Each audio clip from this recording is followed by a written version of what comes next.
ये देखो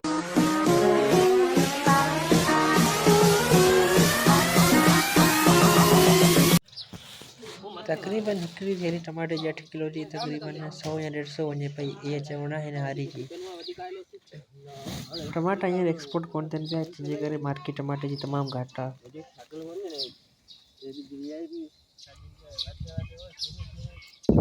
हिते मुंहिंजा अंब बि लॻल आहिनि तकरीबन 30 या 40 ऐं सीउ जे करे मूं हिते ढके रखिया आहिनि। हीअ तकरीबन 40-50 हूंदा आहिनि।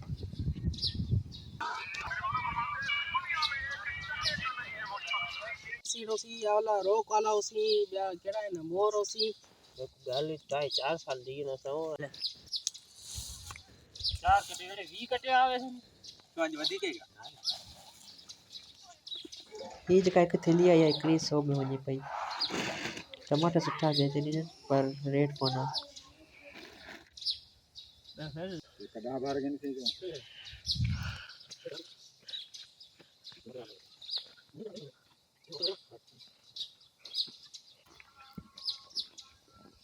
ये मुंहिंजे कज़न जी ज़मीन आहे हिन पर टमाटा लॻाया आहिनि। हीअं मुंहिंजो हारी वेठो आहे।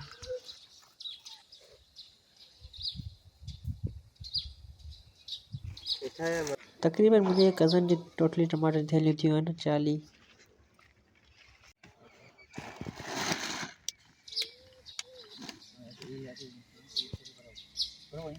ये देखो संभरी बैठे अलाई चावन थैले चटी वेंदा बस ऐं हिननि जा टमाटा थिया आहिनि टोटली तकरीबन 60 थैलियूं। टमाटा उअं ई त सस्ता हलनि पिया पोइ थोरा मूं बि घर लाइ खणी छॾिया ऐं हमज़े बि खयां आहिनि कुझु टमाटा। हाणे असीं वञी पिया वापसी घर।